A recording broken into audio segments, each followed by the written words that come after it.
పిత పుత్ర పవిత్రాత్మ నామమున ఆమెన్. ప్రభువు మీతో ఉందురుగాక. మీ ఆత్మతో ఉండనుగాక. పునీత మత్తయి గారు రాసిన పవిత్ర సువిశేషములోని భాగము. ప్రభువా మీకు మహిమ కలుగునుగాక. మత్తయి శుభవార్త 10వ అధ్యాయము పవిత్ర వచనములు 7 నుంచి 15 వరకు. పరలోక రాజ్యము సమీపించినదని ప్రకటింపుడు, వ్యాధిగ్రస్తులను స్వస్థపరపుడు, మరణించిన వారిని జీవముతో లేపుడు, కుష్ఠరోగులను శుద్ధులను గావింపుడు, దయ్యములను వెడలగొట్టుడు. మీరు ఉచితముగా పొందితిరి, ఉచితముగానే వసగుడు. మీతో బంగారమును గాని వెండిని గాని రాగిని గాని కొనిపోవలదు.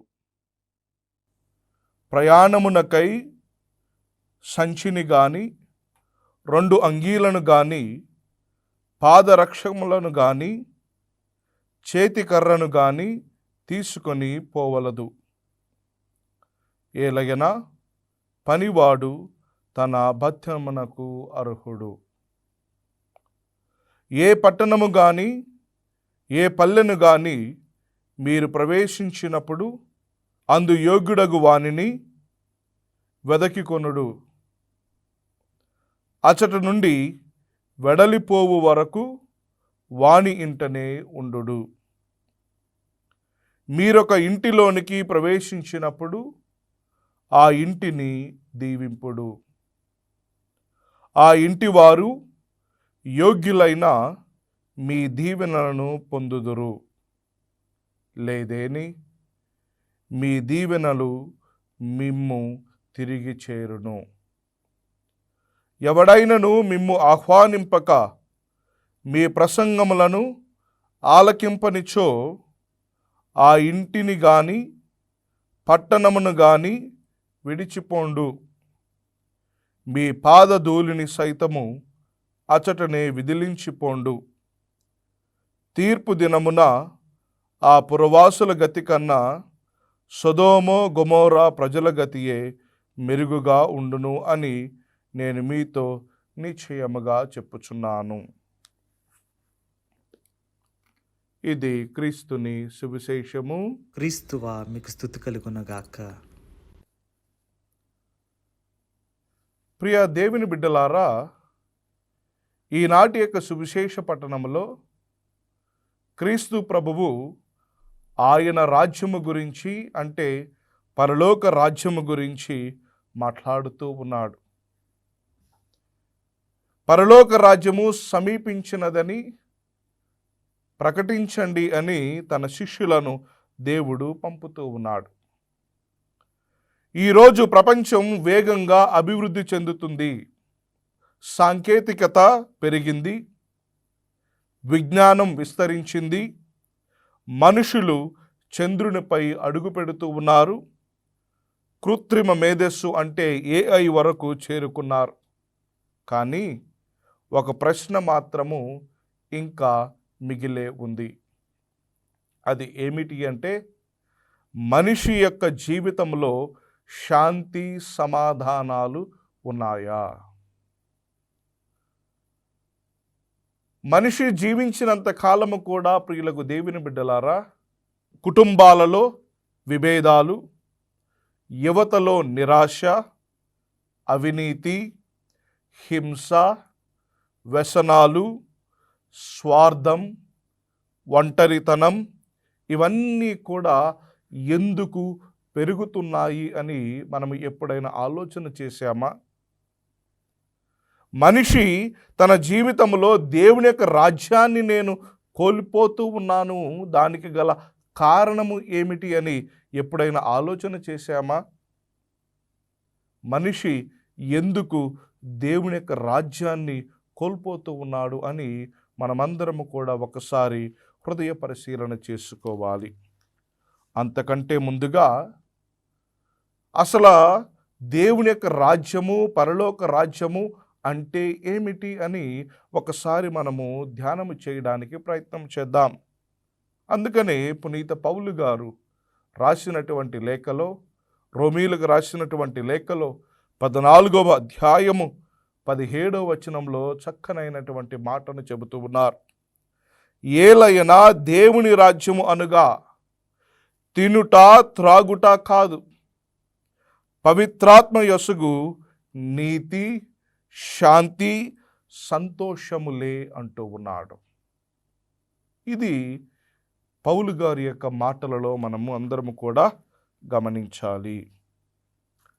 ప్రియ దేవుని బిడ్డలారా, మనిషికి ఉన్నటువంటి ఆలోచనలో అసలు పరలోక రాజ్యము అంటే ఏమిటి అని మానవులుగా మనము ఎప్పుడైనా ఆలోచన చేస్తే చాలామందిని అడిగినప్పుడు వారు చెప్పేటువంటి మాట, మనము మరణించిన తర్వాత వెళ్ళేటువంటి స్వర్గమే ఈ యొక్క పరలోక రాజ్యము అని అంటూ ఉంటారు. కానీ వాస్తవానికి క్రీస్తు ప్రభువుని యొక్క మాటలలో మనము దీనిని గమనించినట్లయితే, పరలోక రాజ్యము అంటే ఏమిటి అంటే, దేవుడు నా జీవితాన్ని పరిపాలించినప్పుడు, నా కుటుంబాన్ని నడిపించినప్పుడు, నా నిర్ణయాలను ప్రభావితము చేసినప్పుడు అక్కడ పరలోక రాజ్యము ప్రారంభమవుతుంది అనేటువంటి సత్యాన్ని మనందరం కూడా గమనించాలి. అందుకనే క్రీస్తు ప్రభు అంటూ ఉన్నాడు లూకా శుభవార్త 17వ అధ్యాయము 21వ వచనంలో ఏమంటూ ఉన్నారు అంటే, ఇదిగో ఇక్కడ ఉన్నది, లేక అదిగో అక్కడ ఉన్నది అని ఎవడునూ చెప్పజాలడు, ఏలైనా అది మీ మధ్యనే ఉన్నది. ప్రభువు చెబుతూ ఉన్నాడు పరలోక రాజ్యము ఎక్కడ ఉన్నదో అనేటువంటి మాటకు ఇచ్చినటువంటి సమాధానము, అది మీ మధ్యనే ఉన్నది. మన మధ్యలో ఉన్నటువంటి ఆ పరలోక రాజ్యాన్ని చేరడానికి నీవు నేను ఏ విధమైనటువంటి పనులను చేస్తూ ఉన్నాము ప్రియులకు దేవుని బిడ్డలారా. అందుకనే నేటి ప్రపంచంలో మనము ఎటువంటి రాజ్యాన్ని స్థాపిస్తూ ఉన్నాము, ఎటువంటి రాజ్యము కోసము నీవు నేను ప్రాకులాడుతూ ఉన్నాం, ఎటువంటి రాజ్యంలో మనందరం కూడా ప్రవేశించాలని ఆశపడుతూ ఉన్నాం. ప్రభు అంటూ ఉన్నాడు, ప్రియులకు దేవుని బిడ్డలారా, మీ మధ్యనే ఉన్నటువంటి ఆ పరలోక రాజ్యాన్ని ఎలా తెలుసుకొనగలవు అనేటువంటి మాటను మనందరం కూడా గమనించాలి. నేటి ప్రపంచము ప్రియులకు దేవుని బిడ్డలారా ఎటువంటి రాజ్యాన్ని నిర్మిస్తూ ఉన్నది అంటే, మొట్టమొదటిగా మనము తెలుసుకోవలసినటువంటి విషయము డబ్బు అనేటువంటి రాజ్యం. ఈ డబ్బు ఉంటే చాలు, నేను ప్రపంచాన్ని జయించగలను అనేటువంటి ఆలోచన, ఈ డబ్బు ఉంటే చాలు, నాకు అన్నీ ఉన్నట్లే అనేటువంటి మనిషికి ఉండేటువంటి ఆలోచన. కానీ ప్రియులకు దేవుని బిడ్డలారా, దేవుడు అంటూ ఉన్నాడు, మీ మధ్యనే ఉన్నటువంటి ఆ పరలోక రాజ్యాన్ని నీవు సంపాదించుకోవాలి అంటే ఆయన పలికినట్లుగా మత్తయి శుభవార్త 6వ అధ్యాయం 33వ వచనంలో చెప్పినట్లుగా మొదట దేవుని యొక్క రాజ్యము గురించి వెతకండి అంటూ ఉన్నాడు. వెతకడం ప్రారంభించాలి. అది ఎలా వెతకాలి, ఏం వెతకాలి అనేటువంటిది మనందరం కూడా ధ్యానం చేయాలి. రెండవది ప్రియులకు దేవుని బిడ్డలారా, ఈ ప్రపంచము ఎటువంటి రాజ్యము కోసం ప్రాకులాడుతూ ఉన్నది అంటే అధికార రాజ్యాల కోసం ఎదురుపడుతూ ఉన్నది. అధికారంలో ఉన్నటువంటి రాజ్యము ఉండాలి, నేను అధికారిగా ఉండాలి, నేనే గొప్పవాడిని, అందరికంటే గొప్పవాడిగా నేను ఉండాలి అనేటువంటి ఆలోచనతో తహతహలాడుతూ ఉన్నాడు మనిషి. కానీ ప్రభు అంటూ ఉన్నాడు, మీ మధ్యనే ఉన్నటువంటి ఆ పరలోక రాజ్యాన్ని మీరు గమనించాలి అంటే ప్రభు పలికినట్లుగా మత్తయి శుభవార్త 20వ అధ్యాయం 26వ వచనంలో ఈ విధముగా సెలవిస్తూ ఉన్నాడు. ఏమని? మీలో ఎవడైనా గొప్పవాడు కాదలిచినటువంటి వాడు అతడు మీకు సేవకుడిగా ఉండవలయను అంటూ ఉన్నాడు. పరలోక రాజ్యము మీ మధ్యనే ఉన్నది అనేటువంటి తెలుసుకోవాలి అంటే దీనిని నీవు ఒక సేవకుడిగా మారాలి, ఈ సేవక తత్వాన్ని నీవు వెతకాలి అనేటువంటి మాటను ప్రభువు మనకు సెలవిస్తూ ఉన్నాడు. ఇక మూడవది ప్రియులకు దేవుని బిడ్డలారా, ఈ పరలోక రాజ్యాన్ని, మన మధ్యలో ఉన్నటువంటి రాజ్యాన్ని మనం ఎలా వెతకొచ్చు అనేటువంటిది గమనిస్తే సోషల్ మీడియా అనేటువంటిది కూడా ఒకటి. ఈ సోషల్ మీడియాలో మరి ముఖ్యంగా నేటి ప్రపంచంలో చాలామంది ఇలా అనుకుంటూ ఉన్నారు. ఏమని? నాకు ఫేస్బుక్లో కానీ, ఇన్స్టాగ్రామ్లో కానీ, నా యూట్యూబ్లో కానీ నాకు ఉన్నటువంటి ఫాలోవర్స్ ఎవరికీ లేరు, నేనే గొప్పవాడిని అనేటువంటి ఆలోచన. ఇక్కడ పరలోక రాజ్యం గురించి వెతికేటువంటి నీవు, నీ మధ్యలో ఉన్నటువంటి దానిని గమనించవలసినటువంటి నీవు అడగవలసినటువంటి ప్రశ్న ఏమిటంటే, ఎంతమంది నన్ను చూసి క్రీస్తును అనుసరిస్తూ ఉన్నారు? ఎంతమంది నన్ను చూసి, నా క్రైస్తవ జీవితాన్ని చూసి, నాలో ఉన్నటువంటి ప్రేమను చూసి, నాలో ఉన్నటువంటి క్షమను చూసి, నాలో ఉన్నటువంటి శాంతాన్ని చూసి ఎంతమంది వీరు నిజముగా క్రీస్తును అనుసరించేటువంటి వ్యక్తి అనేటువంటి మాటను చెప్పగలరు ప్రియులకు దేవుని బిడ్డలారా? ఇది మనం గమనించాలి. ఇక మూడవదిగా స్వార్థ రాజ్యం. స్వార్థముతో కూడినటువంటి రాజ్యాలను మనమందరం కూడా తయారు చేస్తూ ఉన్నాం. స్వార్థముతో కూడినటువంటి రాజ్యాలను మనం తయారు చేస్తూ ఉన్నాం. ఏ విధముగా అంటే, ఇది నా ఇష్టము, నా జీవితము, నా ఆనందము, నా ప్రపంచము అనేటువంటి నినాదముతో ముందుకు వెళుతూ ఉన్నాం. కానీ ప్రభువు అంటూ ఉన్నాడు, మీ మధ్యలో ఉన్నటువంటి ఆ పరలోక రాజ్యాన్ని తెలుసుకోవాలి అంటే దేవుడు చెబుతూ ఉన్నాడు. మత్తయి శుభవార్త 16వ అధ్యాయము 24వ వచనంలో, నన్ను అనుసరింపకోరువాడు తన్ను తాను పరిత్యజించుకొని తన సిలువను తీసుకొని నన్ను అనుసరింపవలెను అంటూ ఉన్నాడు.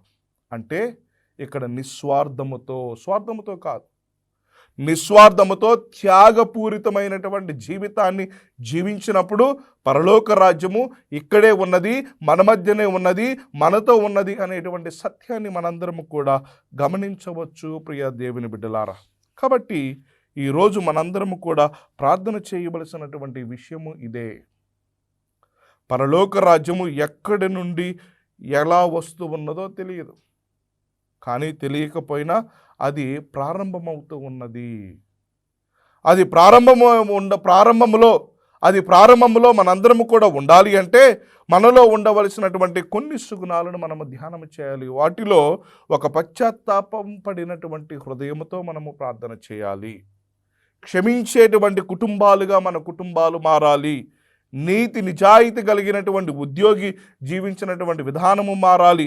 ఒక ప్రార్థించేటువంటి యువకుడిలాగా మారాలి. ఒక ప్రేమించేటువంటి క్రైస్తవ సమాజంలో మనందరము కూడా మొదలు పెట్టాలి ప్రియులకు దేవుని బిడ్డల. ఈ విధమైనటువంటి ప్రార్థన జీవితాన్ని, ఈ విధమైనటువంటి పశ్చాత్తాప హృదయాన్ని మనము దేవునికి సమర్పించినప్పుడు పరలోక రాజ్యము మన మధ్యనే ఉన్నది, మనతో ఉన్నది, మనలాగే ఉంటూ ఉన్నది అనేటువంటిది మరిచిపోకుండా ఉండగలము. అటువంటి పరలోక రాజ్యాన్ని స్థాపించేటువంటి స్థాపకులుగా నీవు నేను మారాలి అని ఈ ప్రార్థన చేసుకుందాం. ఆమేన్.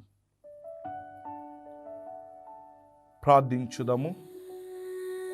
ప్రభువైన యేసయ్య, నీ రాజ్యము మా హృదయములో స్థాపించబడినట్లు కృపను మాకు దయచేయండి.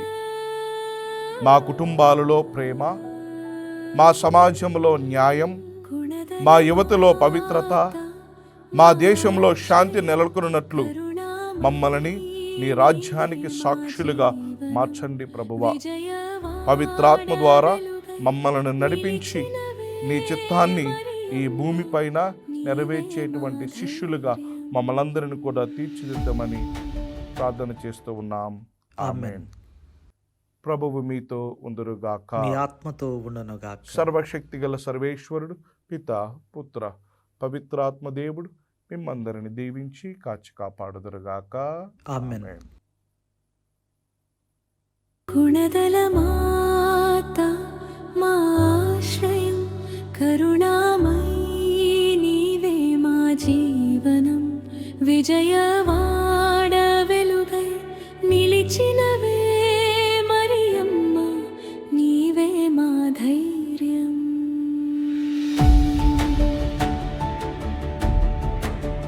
కొండపై వెలసిన పవిత్ర రూపం, కోట్ల